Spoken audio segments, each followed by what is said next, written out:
Hey everyone! Today I'm going to unlock the secrets of systematic patient assessment, especially for clinical researchers.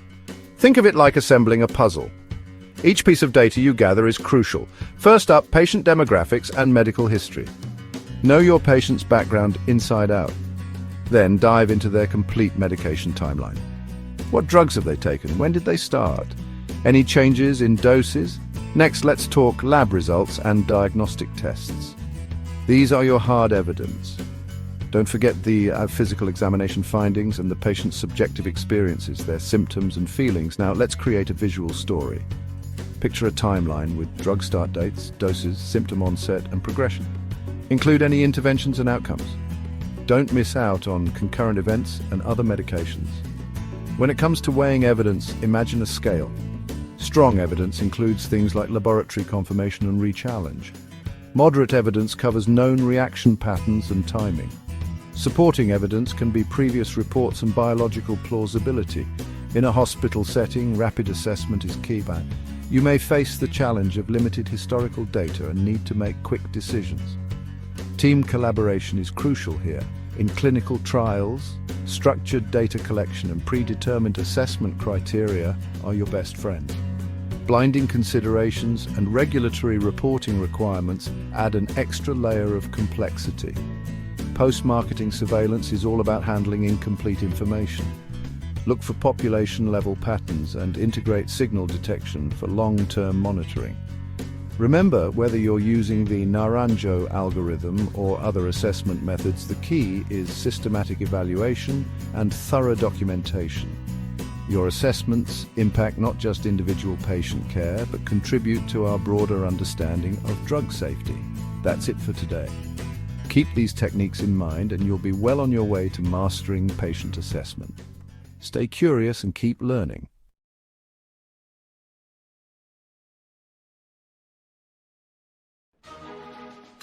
Welcome to our interactive causality assessment module.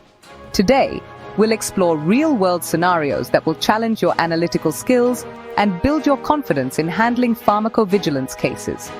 Think of yourself as a medical detective, gathering clues and weighing evidence to solve complex safety puzzles.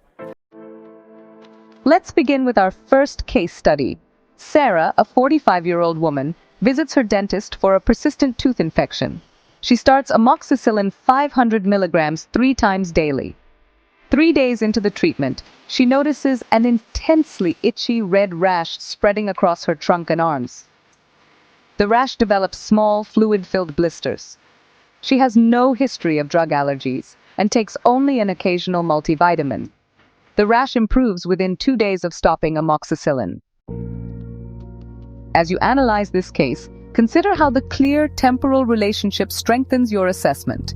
Notice how the reaction pattern matches known amoxicillin hypersensitivity reactions.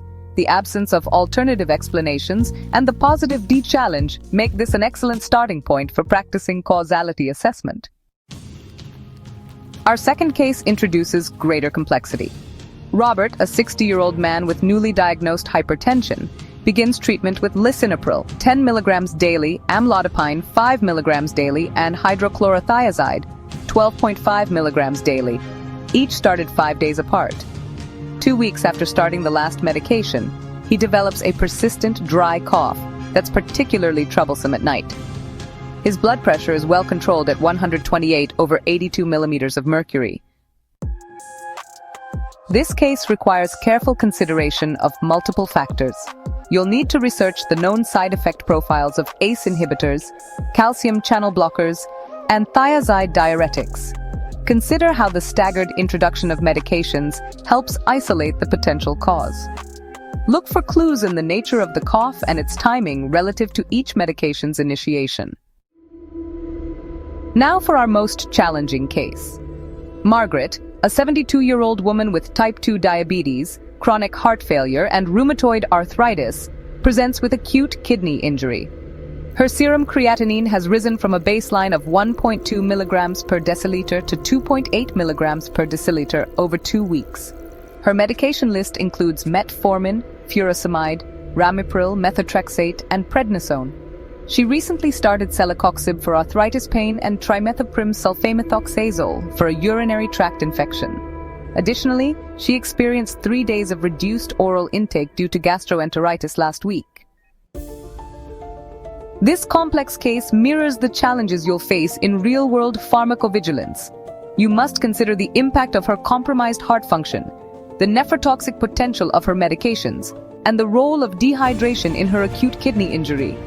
The presence of multiple comorbidities and potentially interacting medications creates a sophisticated causality puzzle.